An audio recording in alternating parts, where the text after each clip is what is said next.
Winona, Minnesota, March 31. The first rays of dawn slipped through the curtains as 26-year-old Maddie Kingsbury stepped into a day no one could have predicted would be her last. In the quiet stillness of a spring morning, Maddie kissed her 5-year-old daughter and 2-year-old son goodbye as Adam Fravel, the children's father, took them to daycare. The clock struck 8:15 a.m., the fateful moment when a silent tragedy began to unfold. Her final words, reminding Adam to buy almond milk for their daughter, would be an unrecognized farewell. Within hours, a devoted mother, a promising healthcare professional, and a beloved friend would vanish without a trace, leaving behind a mystery that would haunt the community for 68 long days. As the afternoon sun dipped over the small town on the Mississippi River, no one could reach Maddie. Her phone rang unanswered, messages went unread. Her desk at Mayo Clinic sat empty, something unheard of for the young woman known for her dedication and reliability. And as night fell, concern gave way to panic in the hearts of those who loved her. Fear spread when Maddie's sister, Maddie Kingsbury, alerted police that her sister never went off the grid, especially not when it came to her children. While volunteers began to gather and authorities filed a missing person report, no one could have imagined this was only the beginning of a heartbreaking saga that would stretch over 2 months. A story of toxic love, buried secrets, and ultimately, a betrayal no one saw coming.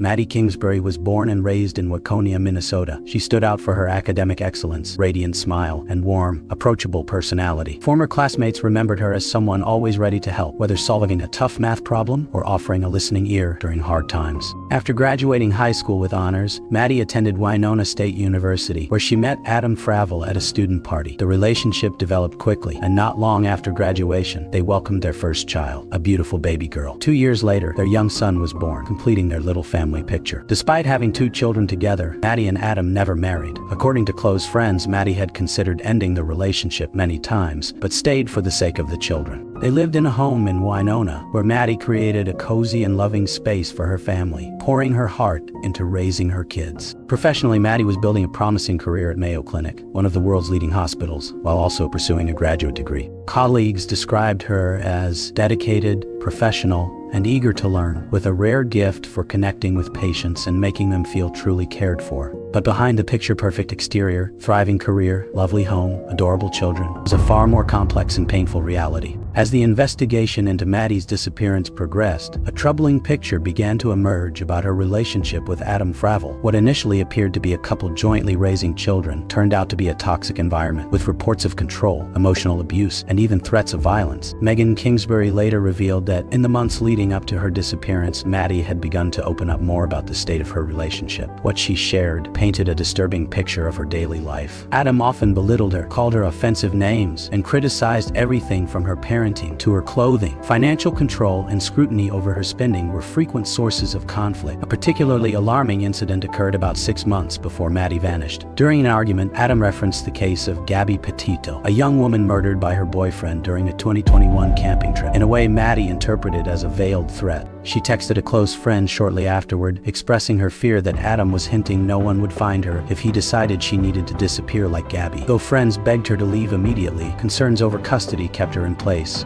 In secret, Maddie began consulting a lawyer about custody rights and looking for her own apartment. She also began documenting incidents between her and Adam, building a detailed record of his behavior over time. Then, in the final months of her life, a glimmer of hope appeared. Maddie met Spencer Sullivan. Spencer Sullivan, an engineer at a local company, met Maddie at a community event in January. They quickly bonded over a shared love of music and the outdoors. Their relationship grew slowly and carefully. Maddie made it clear she had children and was in a complicated situation with their father. Spencer treated Maddie in a way she had never experienced before. The respect, attentiveness, and the way he made her laugh brought a joy Megan hadn't seen in her sister for years. At first, Maddie kept the relationship secret, fearing Adam's reaction, but as their connection deepened, she realized she couldn't continue living a lie. Just 2 days before she vanished, Maddie told Adam about Spencer. His response, according to messages Maddie sent her sister, wasn't the angry outburst she had feared, but a cold, calculated silence that was even more terrifying. The look in Adam's eyes disturbed her more than shouting ever could. The following day, the last day anyone other than her killer would see Maddie alive, she signed a lease for a new apartment and began planning a move with her children toward a brighter future she would never get to experience. The fateful morning of March 31 began like any other. According to Adam Fravel's statement, After dropping the kids off at daycare, he returned home and saw Maddie getting ready for work. They had a brief conversation about errands, then he left to run some of his own. When he came back around 10 a.m., Adam claimed Maddie was gone, though her van remained parked in the driveway. He said he didn't think much of it, assuming she had gone to work with a colleague. However, surveillance footage from a neighbor's house and nearby businesses told a different story. Maddie's blue minivan was seen leaving the neighborhood around 8:15 a.m., heading toward the daycare, then returning around 8:40. Later, around 10 a.m., the van was seen leaving again, only to return 30 minutes later. Crucially, in none of the footage could the driver be clearly identified. And during the period when Adam claimed to be out running errands, there was an unexplained 45-minute gap in his whereabouts. Another troubling detail emerged. Adam was seen with fresh scratches on his face that day. Marks he later claimed were from a cat scratch or from working in the yard.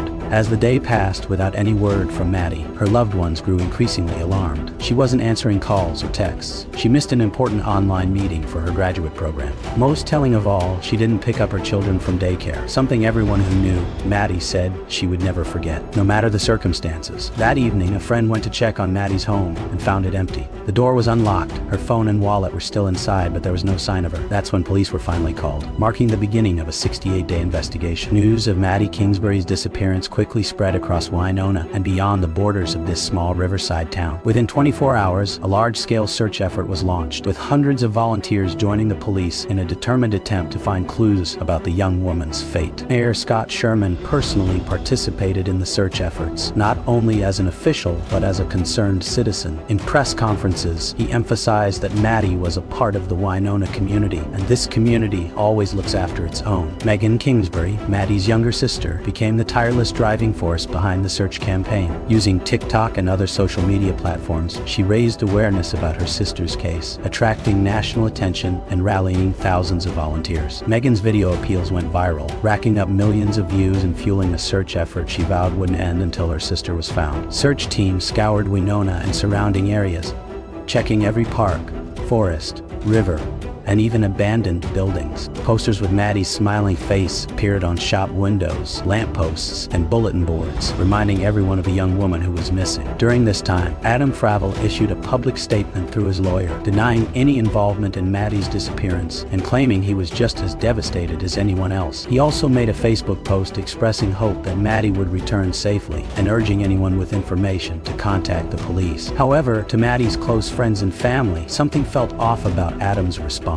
He refused to join any search efforts or press briefings. He rarely spoke of Maddie with any personal or emotional tone. And after the Kingsbury family requested temporary custody of the two children, Adam fiercely opposed it, sparking a legal battle while Maddie was still missing, an act Maddie's father later described as something not from a man genuinely worried about the mother of his children, but from someone more concerned with his own interests. As days turned into weeks and weeks, and weeks into months, the community held on to hope, while also bracing for the worst. The fact that Maddie hadn't used her credit card, hadn't logged into her email or social media, and hadn't contacted any family members signaled something no one wanted to face. On June 7, after 68 relentless days of searching, an investigator checking a rural area near Highway 43, about a 30-minute drive from Winona, discovered what everyone had feared: the remains of a woman, later confirmed to be Madeline Kingsbury. The death was determined to be caused by homicidal violence, and the remains were wrapped in a gray bedsheet,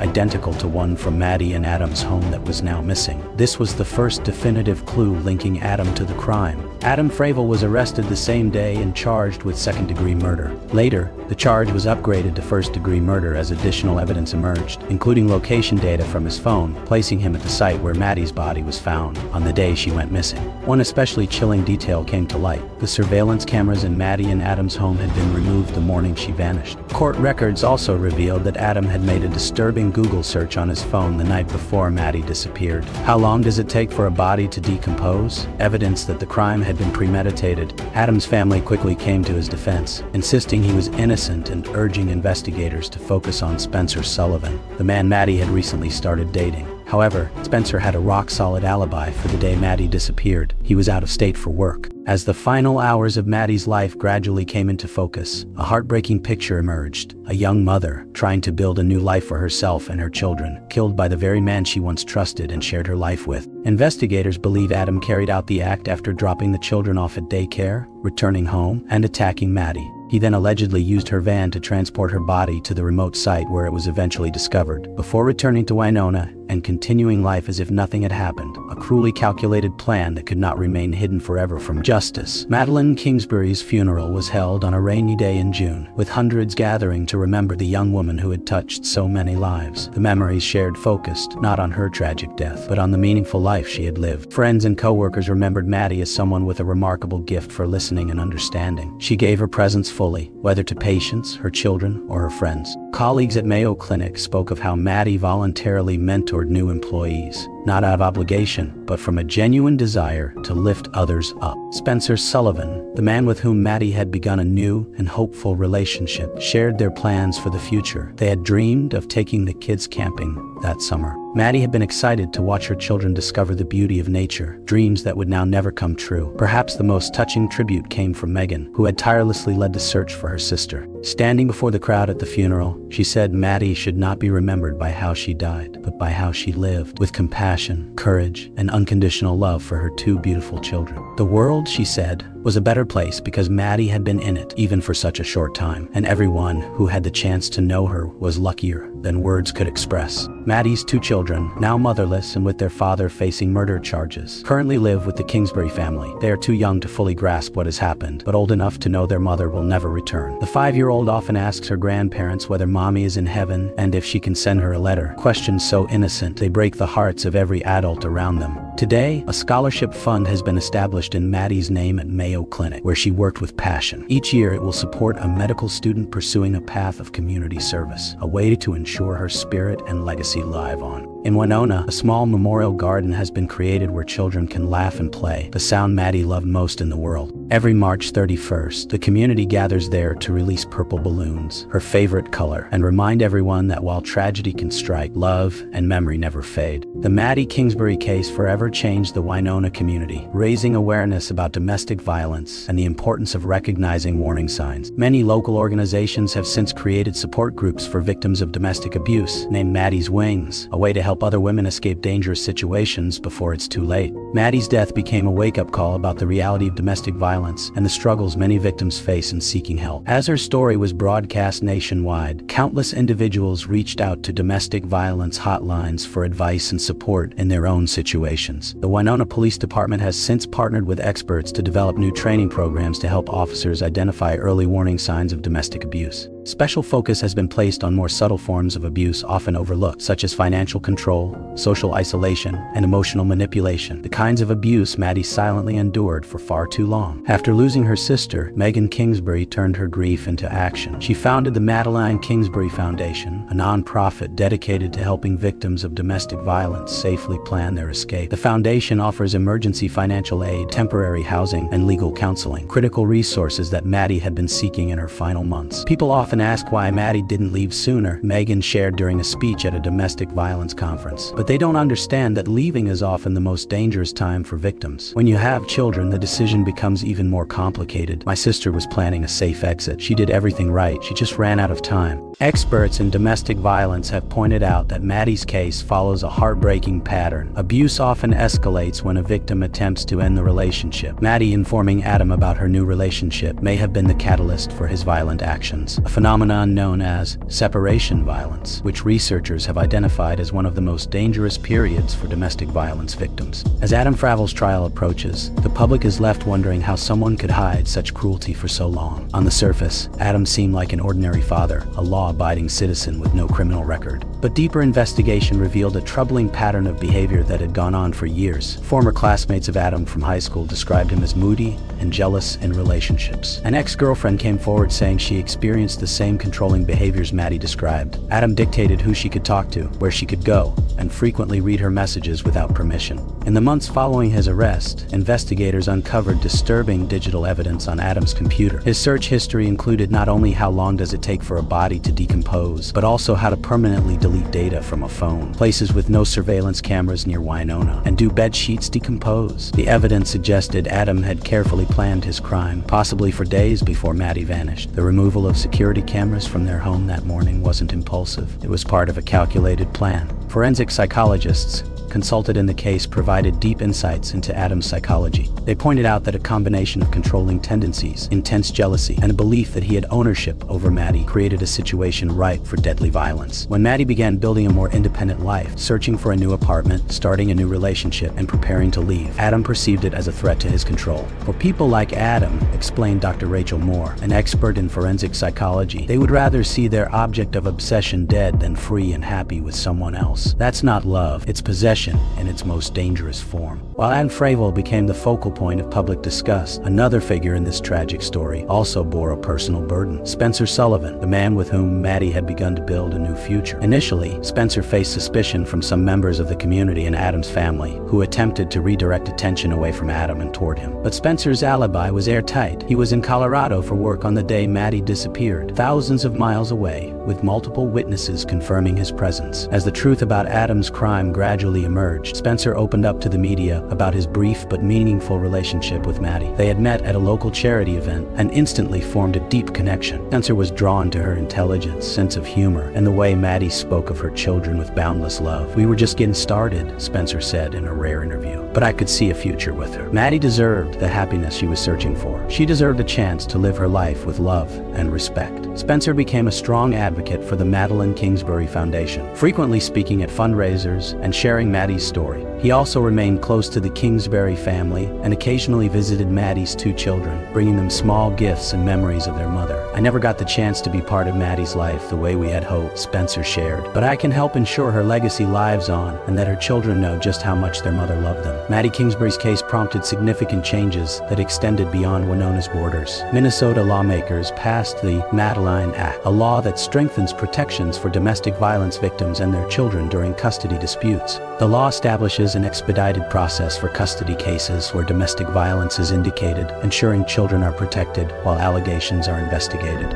It also requires courts to consider histories of domestic abuse when making custody and visitation decisions, even if the violence wasn't directed at the child. "If this law had been in place when Maddie needed it," remarked Minnesota State Senator Sarah Johnson, "the bill's sponsor, she might have had more tools and protection as she tried to leave her relationship. We can't bring Maddie back, but we can ensure her legacy saves others." Schools in Minnesota also began implementing new educational programs about healthy relationships and identifying signs of abuse, targeting students from middle school through college. These efforts aim to break the cycle of violence by teaching younger generations about respect, boundaries, and healthy communication in relationships. Mayo Clinic, where Maddie once worked, developed a new screening protocol to help healthcare professionals identify patients who may be victims of domestic violence, called the Maddie Protocol. The system trains medical staff to recognize subtle signs of abuse and safely provide resources to those in need. In October 2023, Adam Fravel's trial began at the Winona County Courthouse, drawing national attention. Over the course of 3 weeks, prosecutors presented a strong case against him, relying on DNA evidence, cell phone location data, and suspicious computer search history. Witnesses included Maddie's friends who described her strained relationship with Adam, DNA experts who analyzed the bedsheet wrapped around her body, and investigators who described how Adam removed security cameras from their home on the morning of her disappearance. Perhaps the most compelling evidence came from Adam's cell phone location data, which showed he had driven to the Highway 43 area where Maddie's body was found, even though he repeatedly denied ever being there. The data also highlighted inconsistencies in his account of what he did on the morning Maddie vanished. Adam did not testify in his own defense, a decision many interpreted as a sign of guilt. After only 6 hours of deliberation, the jury returned its verdict, guilty of first-degree murder. At the sentencing hearing, the Kingsbury family had the chance to speak about how the crime impacted them. In an emotional address, Megan Kingsbury directly confronted Adam. "You didn't just take my sister's life, you stole a mother from her children. You stole a daughter from my parents. You stole a friend from so many. Maddie trusted you. She gave you a family, and in return, you chose to destroy all of us out of your selfishness." Judge Mary Collins sentenced Adam Fravel to life in prison, without the possibility of parole, the maximum sentence under Minnesota law for first-degree murder. In her ruling, she called the crime especially cruel, noting that Adam didn't just end Maddie's life, he took a mother away from 2 innocent children. "You chose to kill your children's mother instead of accepting her basic right to live her own life," Judge Collins said at sentencing. "No sentence can bring true justice for such a horrific crime. But society will be protected from you, and that must be enough." As the trial concluded and Adam Fravel began serving his sentence, the Kingsbury family faced their greatest challenge yet, figuring out how to move forward after an unimaginable loss. David and Krista Kingsbury, Maddie's parents, are now guardians of her 2 young children. They moved to a new home, far from the site of the tragedy, and created a loving, stable environment for the deeply affected children. "We never imagined raising young kids at this stage in life," David Kingsbury shared. "But our love for Maddie lives on through the love we give her children. We see her in their smiles, in their laughter, in their resilience." The couple work hard to keep Maddie's memory alive in her children's hearts.